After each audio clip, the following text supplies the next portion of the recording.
నా ఆత్మకు సారథిగా మారి మీరు నా జీవిత రథాన్ని ఉచిత మార్గంలో నడిపించండి మాధవ.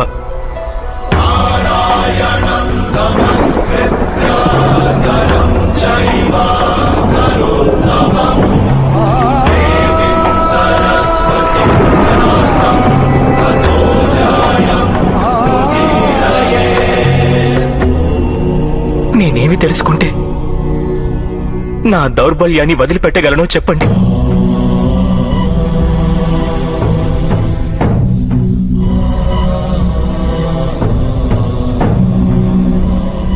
లే పార్థ,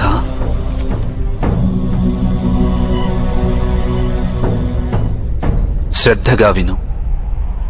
జీవిత రహస్యాన్ని తెలుసుకో. లోకం యొక్క వాస్తవిక రూపాన్ని అర్థం చేసుకో. గంగా ప్రవాహంలో పిడికిలిని ముంచి వెలికి తీసినచో నీకు ఏదీ ప్రాప్తించదు. కాని అరచేతులతో దోసిలి పట్టి గంగా ప్రవాహంలో ముంచితే ఆ గంగా జలంతో నీ జీవితం పావనమవుతుంది. పరబ్రహ్మం విభాజన చెంది పురుషుడు ప్రకృతి ఉద్భవించాయి.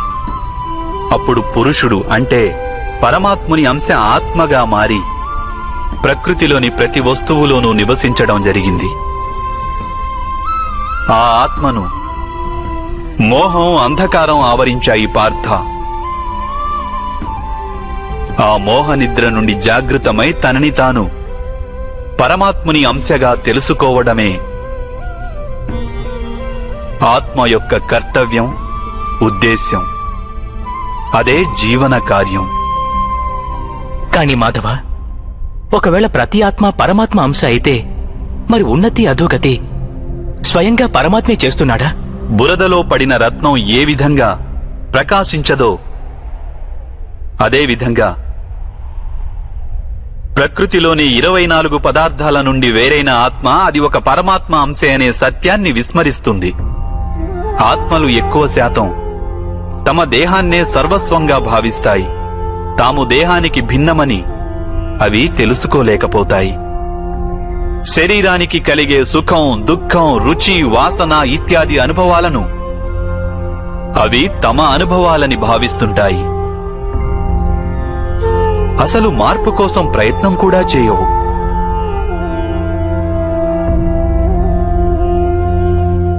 ఇలా మార్పు కోసం ప్రయత్నం కూడా చేయని ఆత్మలు నిరంతరం అధర్మం చేస్తూనే ఉంటాయి. వాటిని జాగృతం చేసేందుకు దండన విధించడం అనివార్యం.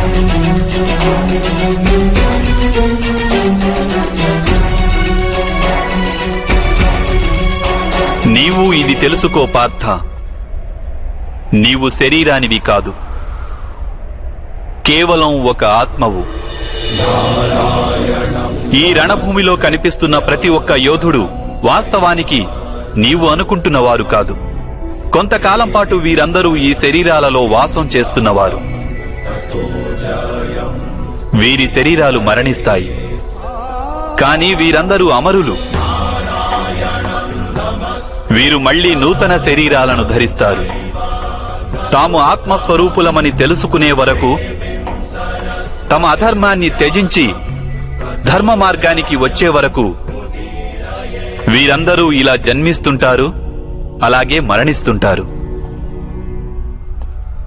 ఇదే బ్రహ్మ విద్య బోధించే ప్రథమ పాఠం పార్థ. జన్మించిన వారికి మరణం అనివార్యం. అలాగే మరణించిన వారు అవశ్యం మళ్లీ జన్మిస్తారు. ఈ మహాజ్ఞానాన్ని సాంఖ్యయోగమని అంటారు.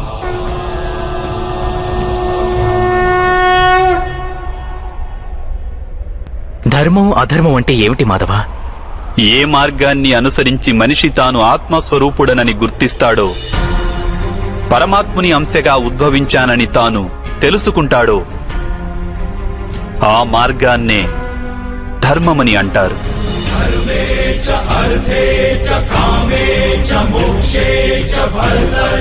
ఎప్పుడు మనిషి తనను తాను పరమాత్మ స్వరూపునిగా అర్థం చేసుకుంటాడో అప్పుడు సృష్టియే పరమాత్మయని, పరమాత్మయే సృష్టి అని వానికి అనుభవగతం కాగలదు. సృష్టికి పరమాత్మకు ఏ భేదమూ లేదు.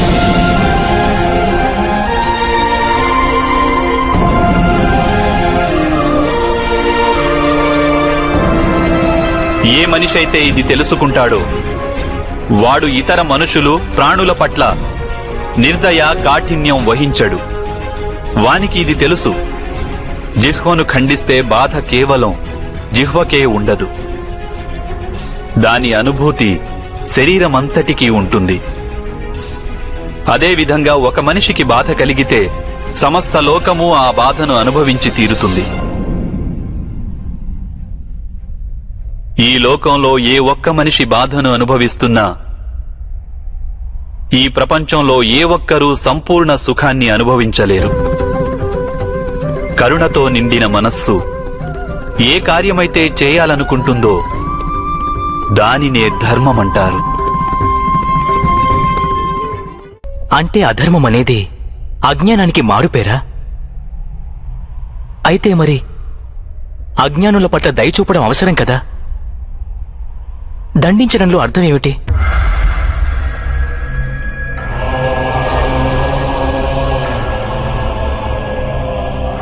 అజ్ఞాని జ్ఞానం విలువను తెలుసుకునేందుకు సిద్ధంగా లేకుంటే, జ్ఞానం వైపు దృష్టి సారించేందుకు సిద్ధంగా లేకుంటే అప్పుడు దండనే దయ అవుతుంది.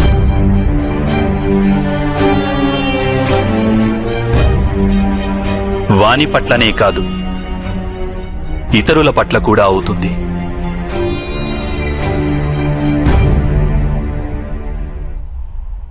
సృష్టిగతి సదా పరమాత్మ వైపే ఉంటుంది. ఇది అనివార్యము. కాని అప్పుడప్పుడు ఒక దుస్థితి ఉత్పన్నమవుతుంది. అజ్ఞానం, మోహం, అధర్మం పెరిగిపోతుంటాయి. లోకంలో ధర్మం లుప్తమవుతుందన్న భయం ఉత్పన్నమవుతుంది. లోకంలో ధర్మం లుప్తమైపోయినప్పుడు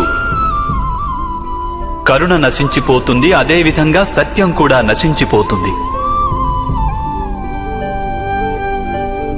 రానున్న తరాలకు ధర్మం ప్రాప్తించాలంటే ఈరోజే అధర్మాన్ని నాశనం చేసి ధర్మాన్ని పునఃస్థాపించడం అనివార్యము పార్థ.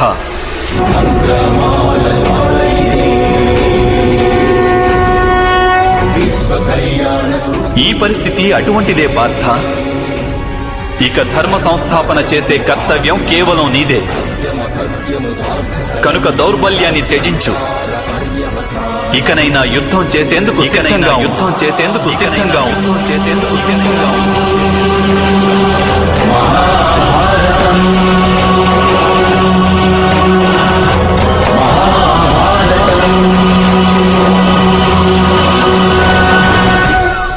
మరి నా చేతులలో హత్యలు జరుగుతాయి మాధవ. నా కారణంగా ఇంకొకరి ప్రాణాలు పోతే నాలో ఉన్న కరుణ నశించినట్లు కాదా మాధవ? అయినా ఒకవేళ ధర్మానికి ఆధారం కరుణ అయితే మరి నా ఆత్మకు కర్మబంధం ఏర్పడదా?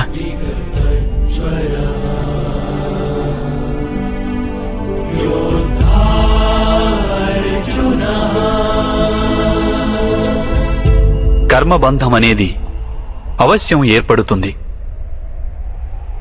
కాని కార్యబంధం ఏర్పడే అవకాశం లేదు పార్థ. నీవు కర్మకు, కార్యానికి మధ్య ఉన్న భేదమేమిటో తెలుసుకోవడం అవసరం. అన్ని కర్మలు కార్యాలే, కాని అన్ని కార్యాలు కర్మలు కావు. కర్మ అనే కార్యమేమిటంటే దానికి ఫలితం అనే ఆశ తోడై ఉంటుంది. మనిషి ఎప్పుడూ సుఖానికై, సంపదకై, ప్రశంసకై ఆశించి కనుక ఒక కార్యం చేస్తే వాడు ఆ కార్య ఫలితానికి బద్ధుడవుతాడు. ఎప్పుడైతే కర్మను, ఫలితాన్ని ఆశించి చేస్తారో దానిని సకామ కర్మయోగం అంటారు. ఎప్పుడైతే కర్మను, ఫలితాన్ని ఆశించకుండా చేస్తారో దానిని నిష్కామ కర్మయోగం అంటారు. ఈ కారణంగానే మనిషి మళ్లీ మళ్లీ జన్మించవలసి వస్తుంది. వాస్తవానికి మనిషిని ఏ కర్మ బంధించదు.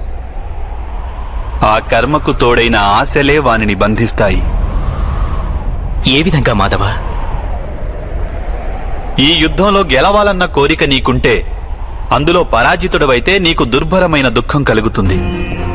ఆ దుఃఖం నీ చేత ఇతర కార్యాలు చేయిస్తుంది. దానివలన నీవు మళ్లీ జన్మించవలసి వస్తుంది.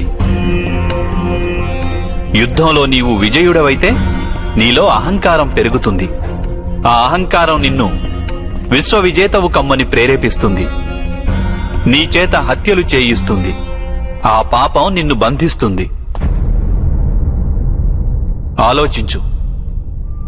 ఒకవేళ నీకు ఈ యుద్ధం పట్ల విజయానికై మోహం గాని పరాజయ భయం గాని లేకుంటే ఈ యుద్ధం పూర్తయ్యాక నీకు సుఖం ప్రాప్తిస్తుందా లేక దుఃఖం ప్రాప్తిస్తుందా? సుఖం కాదు మాధవ, దుఃఖం కూడా కాదు.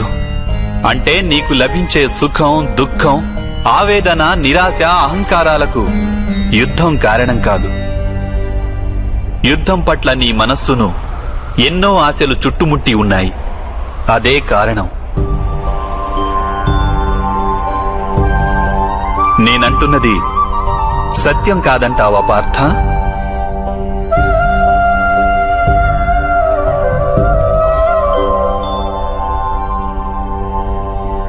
సుఖ దుఃఖే సమే కృత్వా లాభాలాభౌ జయాజయౌ తతో యుద్ధాయ యుజ్యస్వ నైవం పాప మవాప్స్యసి. అంటే సుఖ దుఃఖాలను సమానంగా భావించి లాభం, హాని, జయాపజయాల గురించి ఆలోచించకుండా నీవు యుద్ధం చేస్తే కౌంతేయ, నీవప్పుడు పాపంలో భాగస్థుడవు కాబోవు. దీనినే కర్మయోగం అంటారు. కాని మాధవ, ఒకవేళ కార్యబంధం నిశ్చితమైతే లౌకిక జీవితాన్ని విడిచి సన్యాసం తీసుకోవడం ఉచితం కాదా? ఈ ఆలోచన పర్యవసానంగానే ఈ రోజున యుద్ధం జరుగుతోంది పార్థ.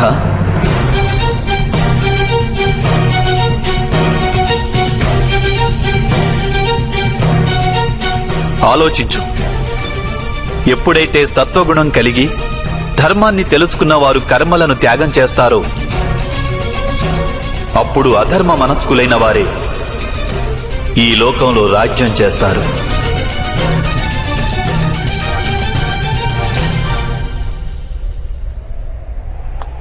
ఒకవేళ మహితాత్ములు లౌకిక జీవితాన్ని త్యజించి ఉండకుంటే ఈరోజు అధర్మం ఇంతగా పెరిగేది కాదు.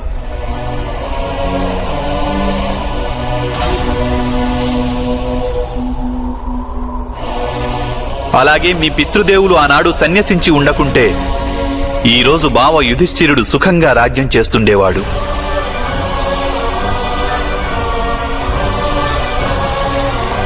అలాగే తన ప్రజలకు న్యాయం, ధర్మం గురించిన జ్ఞానాన్ని అందించేవాడు.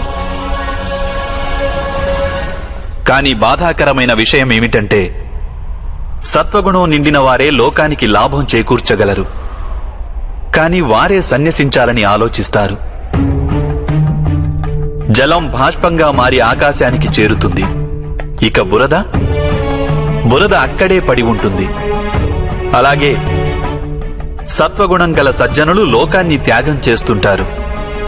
ఇక తమస్సులో ఉన్న అధర్మపరులు లోకంలోని కార్యాలు చేస్తుంటారు. ఈ కారణంగానే లోకంలో పాపం, అధర్మం పెరుగుతుంటాయి.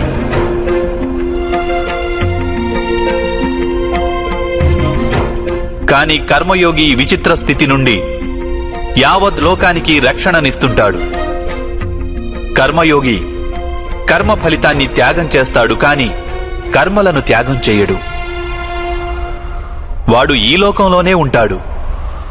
సన్యాసి మాదిరిగా అన్ని కార్యాలను చేస్తుంటాడు, కాని వానిలో ఆపేక్ష ఉండదు. కర్మయోగికి తన సంతానం నుండి, స్వజనుల నుండి, తన ప్రజల నుండి ఎటువంటి ఆపేక్ష గాని, ఆశ గాని ఉండవు. స్వయంగా ఒక సన్యాసిగా అనుభూతి చెందుతాడు. కాని సమాజానికి సంసారి మాదిరిగా లాభం చేకూరుస్తాడు. మనిషి తన సంతానం సుఖంగా ఉండాలని శ్రమ పడతాడు మాధవ. సంతానం వలన సుఖపడాలన్న ఆపేక్ష ఎందుకు ఉండకూడదు? మనిషి తన సంతానం కోసం ఏది చేసినా అది వ్యాపారమా లేక ప్రేమ పార్థ? ప్రేమ మాధవ. మరి తాను చేసిన దానికి ప్రతిఫలం ఆశించడం ఎందుకు పార్థ? భవిష్యత్తులో లాభం కోసం వ్యాపారంలో ఎదురు చూస్తారు, ప్రేమలో కాదు. ఏ మనిషైతే తన సంతానం యొక్క ప్రవర్తనను తీర్చిదిద్ది సన్మార్గంలో నడుపుతాడో, తన సంతానానికి ప్రేమ ధర్మ సంస్కారాలను నేర్పుతాడో, అతని సంతానం కూడా ఆ మనిషికి ప్రేమ సంరక్షణను తప్పక అందిస్తారు. సంతానం చూపే ప్రేమ, ఆత్మీయుల ప్రవర్తన వారు చేసే కర్మలు పార్థ. ఒకరికి మరొకరి కర్మలపై ఎటువంటి అధికారమూ ఉండదని తెలుసుకో. వారి నుండి ఏదైనా ఆశించి ఆపేక్షించి ప్రయోజనమేమిటి? దీనిని నీవు దీర్ఘంగా ఆలోచించి చూస్తే వెంటనే అర్థమయ్యేదేమిటంటే, జీవితంలో ఎవరైనా సరే ఏ విషయం గురించైనా సరే ఆశలు ఆపేక్షలు పెంచుకోవడం అనివార్యం కాదు. యావత్ సృష్టిలోనే పరమాత్ముడున్నాడు. మనిషి స్వయాన ఆ పరమాత్ముని అంశ. అప్పుడు లోకంలోని అన్ని పనులు ఆ పరమాత్ముడివే. స్వయంగా మనిషన్నవాడు ఏదీ చెయ్యలేడు. ఇదే కర్మయోగ మూల సిద్ధాంతం పార్థ.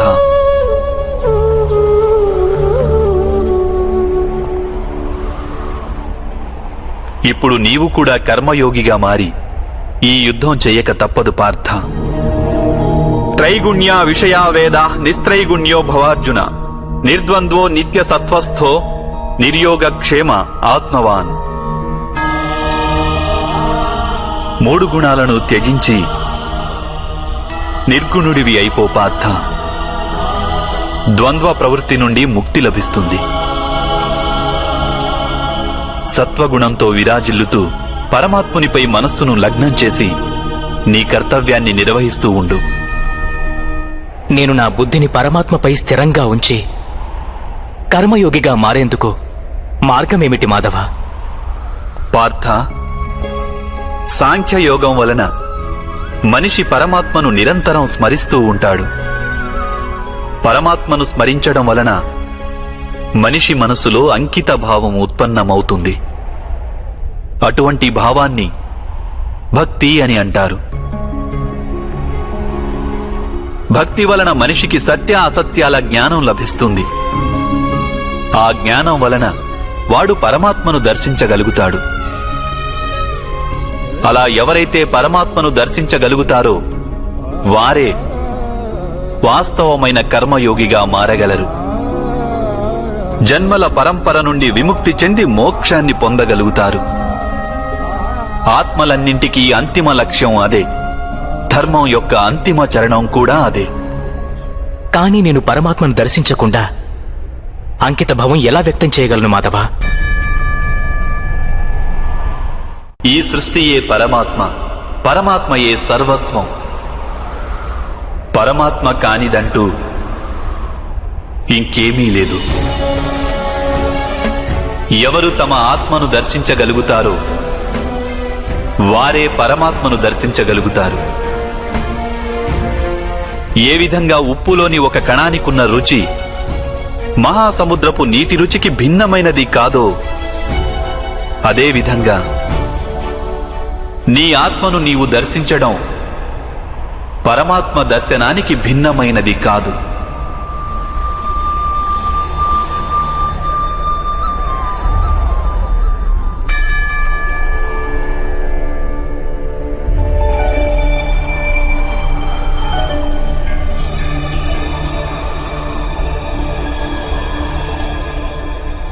అంటే మాధవ, మీరేనా పరమాత్మ?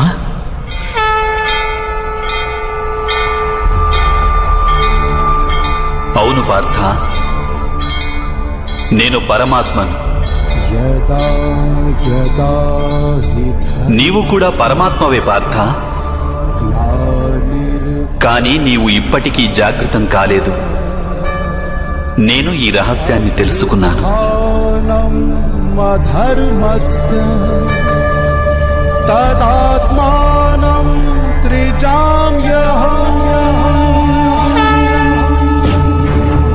అయితే మాధవ, మీ పట్ల అంకిత భావం ఉంటే ఈశ్వరుని పట్ల అంకిత భావం ఉన్నట్లే కదా? అవశ్యం. నా పట్ల ఉన్న అంకిత భావమే పరమాత్మ పట్ల అంకిత భావం. సర్వధర్మాన్ పరిత్యజ్య మామేకం శరణం వ్రజ. సర్వ జగతిని త్యాగం చేసి కేవలం నన్నే ఆశ్రయించు పార్థ.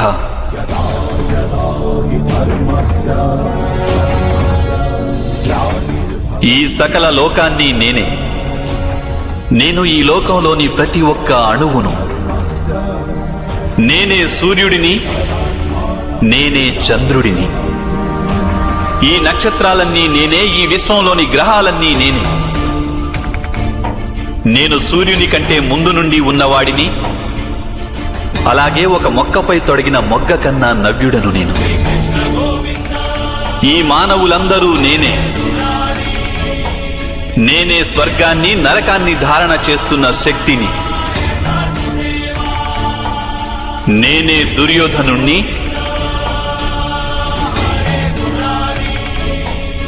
అలాగే అర్జునుడిని కూడా నేనే.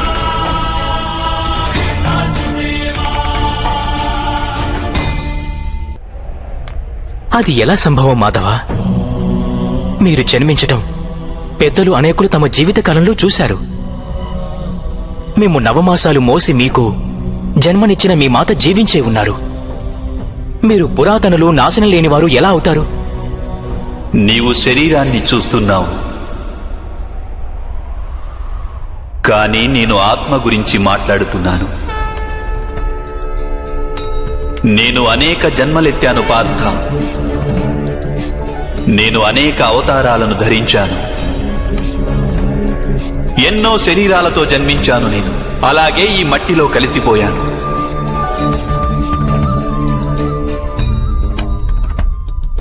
ఇక ముందు కూడా నేను పదే పదే జన్మిస్తుంటాను.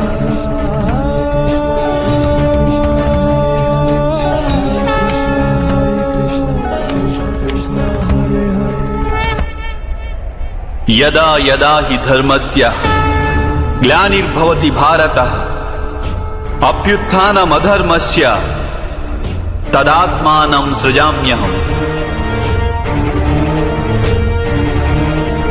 పరిత్రాణాయ సాధూనాం వినాశాయ చ దుష్కృతాం ధర్మ సంస్థాపనార్థాయ సంభవామి యుగే యుగే.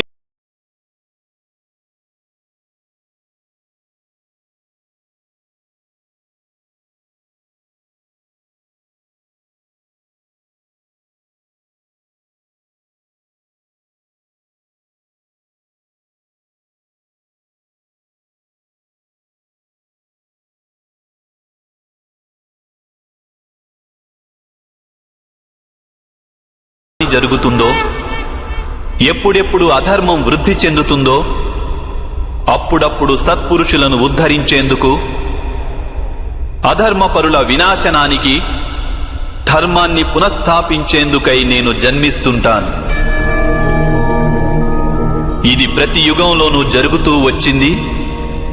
అలాగే ఇక ముందు కూడా జరుగుతూనే ఉంటుంది. నేనే నాశనం లేని పరమాత్మను. నేనే మత్స్యావతారాన్ని, నేనే వామనావతారాన్ని, నేనే పరశురాముణ్ణి, నేనే రామావతారాన్ని కూడా.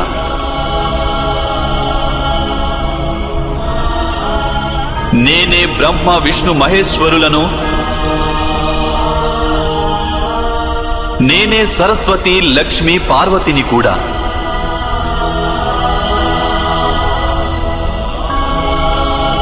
నేను పురుషుడను కాను, స్త్రీని కాను, నపుంసకుడిని కాను. నేను శరీరాన్ని కాను, శరీర అవయవాలను కాను. నేను జ్ఞానాన్ని, సృష్టిని, చైతన్యాన్ని. నేను పరబ్రహ్మను. నేనే సర్వస్వాన్ని. అలాగే నేను ఏమీ కాను.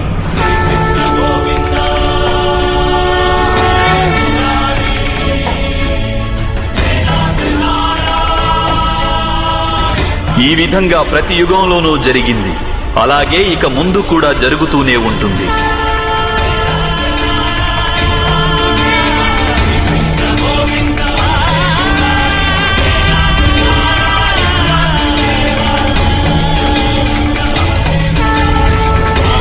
ఎప్పుడు నీవు ఆత్మజ్ఞానాన్ని పొందుతావో పార్థ,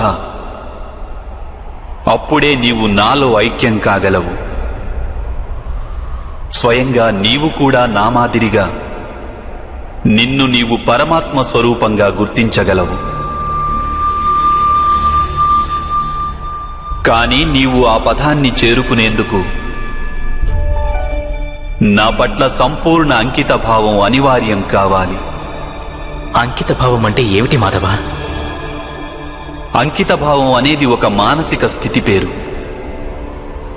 అప్పుడు మనిషి తన సంకల్పాలన్నింటినీ త్యాగం చేస్తాడు. స్వయంగా ఏ విధమైన నిర్ణయాన్ని గాని లేక ప్రతిజ్ఞని కాని తీసుకోడు. ఏ విధమైన పనులు వానికి నిర్దేశించారో ఆ విధమైన పనులే చేస్తుంటాడు. వాస్తవానికి అంకిత భావానికి అర్థమేమిటంటే, తమను తాము, తమ మనస్సును, బుద్ధిని, జ్ఞానాన్ని, ఇచ్ఛలను, ఆశలను, మనస్సులోని భావనలను, తమ సర్వస్వాన్ని ఇంకొకరికి అర్పించడమే. ఇటువంటి అంకిత భావాన్ని భక్తి అని అంటారు. భక్తితో కొలవడం అంటే ఏమిటి మాధవ? అంకిత భావమే భక్తి కాదా? కాదు పార్థ, అంకిత భావం భక్తిలో మొదటి అడుగు మాత్రమే. వాస్తవానికి భక్తి అనేది ఒక కార్యం వంటిది కాదు. అది ఒక మనస్థితిని సూచిస్తుంది. నిత్య జీవితంలో మనిషి జపతపాలు, యజ్ఞయాగాలు, యమనియమాలు, యోగం, స్వాధ్యాయం అనే మాధ్యమాలతో తన అంతరంగాన్ని శుద్ధి చేసుకుని పరమాత్మ పట్ల అంకిత భావంతో ఉండాలి. మనిషి తాను చేసే పనులను, తన కర్మల ఫలితాన్ని, జీవితంలోని ఉచ్ఛ్వాస నిశ్వాసాలను పరమాత్మకు సమర్పిస్తూ ఉండాలి.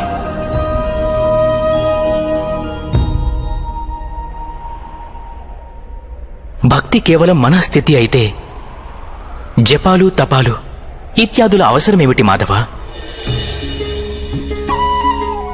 ఈరోజు శుభ్రం చేసిన పాత్ర ఎలా మళ్లీ మలినమవుతుందో అదేవిధంగా మనిషి మనస్సు పదే పదే పరమాత్మకు విముఖమైపోతుంటుంది. అందుకే అవి అవసరం. ఈ జపతపాలు, స్వాధ్యాయం ఇత్యాదుల మాధ్యమం ద్వారా మనిషి నిరంతరం తన జీవితాన్ని ఆ పరమాత్మకే అంకితం చేశానని గుర్తు చేసుకుంటాడు. ఏ ఒడ్డున మునక వేయాలన్నది ఇక్కడ ముఖ్యం కాదు. ఇక్కడ ముఖ్యమైనది మునక వేయడం. భక్తి యోగ సారం ఒక్కటే పార్థ. మనిషి పరమాత్మకు తన జీవితాన్ని అర్పణ చేసి పరమాత్మను భక్తితో కొలుస్తుండాలి. అలాగే సత్వగుణమనే సంపదను పదిలంగా దాచుకోవాలి. సత్వగుణ సంపద అని దేనిని అంటారు మాధవ? అహింస, సత్యం, క్రోధస్త్యాగ, శాంతి, పైశునం, దయా, భూతేష్వలోలత్వ, మార్ధవం, హ్రీరచాపలం, తేజ, క్షమాధృతి, అనిత భవంతి సంపదం దైవీం అభిజాతస్య భారత.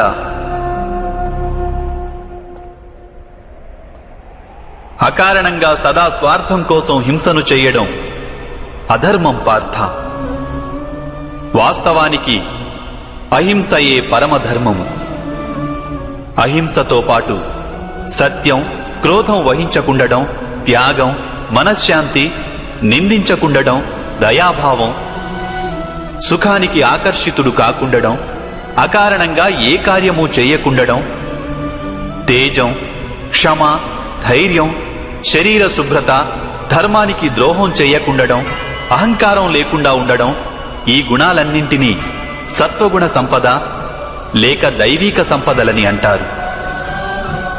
వీటి వలననే మనిషి పరమాత్మను అంటే నన్ను భక్తితో కొలుస్తాడు, తన జీవిత కర్తవ్యాన్ని నిర్వహిస్తాడు, ధర్మ సంస్థాపన చేయగలడు, అలాగే కర్మఫలానికై ఆశను త్యాగం చేసి జీవిస్తాడు.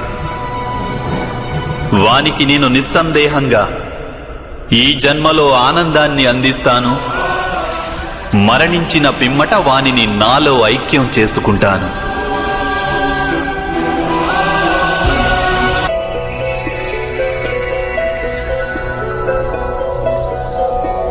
నారాయణం నమస్కృత్య నరం చైవ నరోత్తమం దేవీం సరస్వతిం వ్యాసం తతో జయం ఉదీరయేత్. మీ వాస్తవ స్వరూపాన్ని నాకు దర్శించాలని ఉంది మాధవ.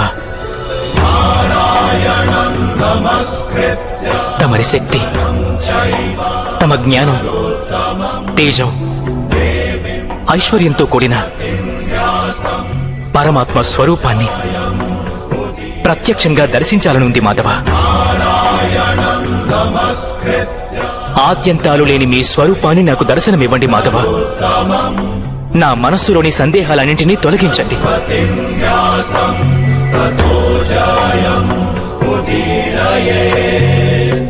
మీ దర్శనమివ్వండి మాధవ.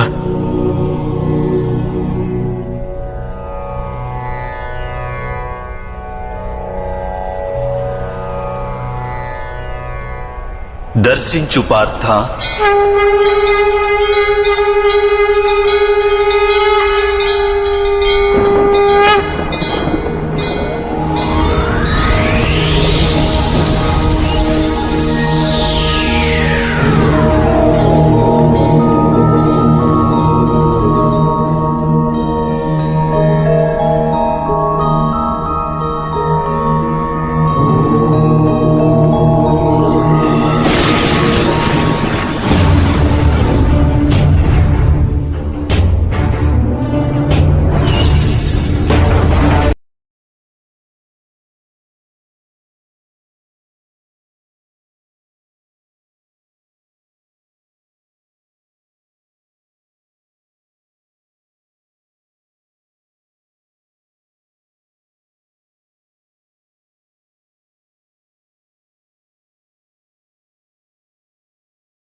నేనే సత్యము, నేనే సంపూర్ణుడను, నేనే జీవుడిని, నేనే శివుడిని.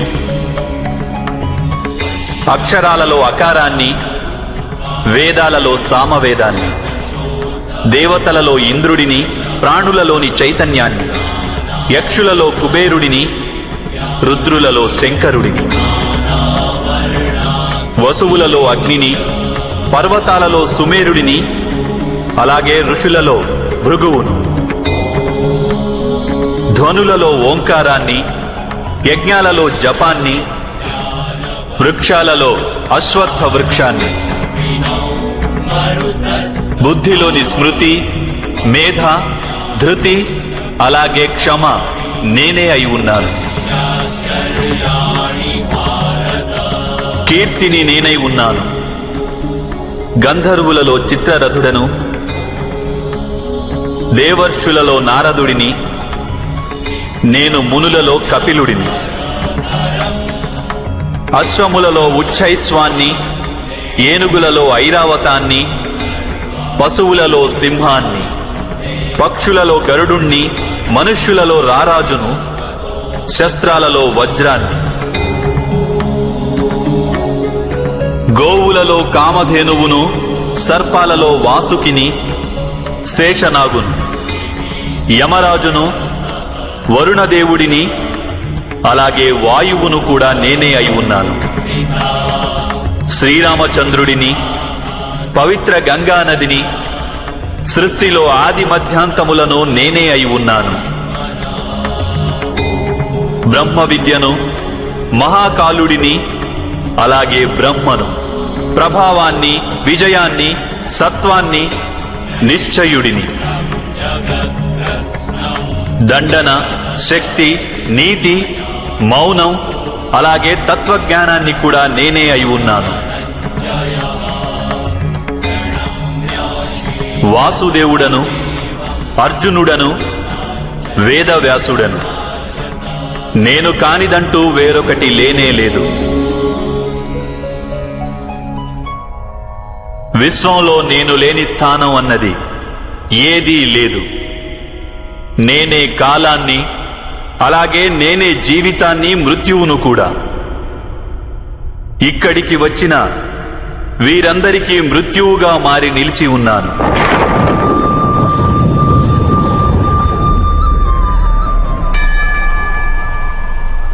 నీవు శస్త్రాన్ని సంధించకున్నా అప్పుడు కూడా నేను వీరందరినీ వధించగలను. కనుక నీ మోహాన్ని త్యజించు, నీ ప్రస్తుత కర్తవ్యాన్ని దర్శించు, ధర్మభారాన్ని వహించు, గాంధీవాన్ని ఎక్కుపెట్టి శరాలను సంధించు. యుద్ధం చేయి అర్జున, యుద్ధం చేయి.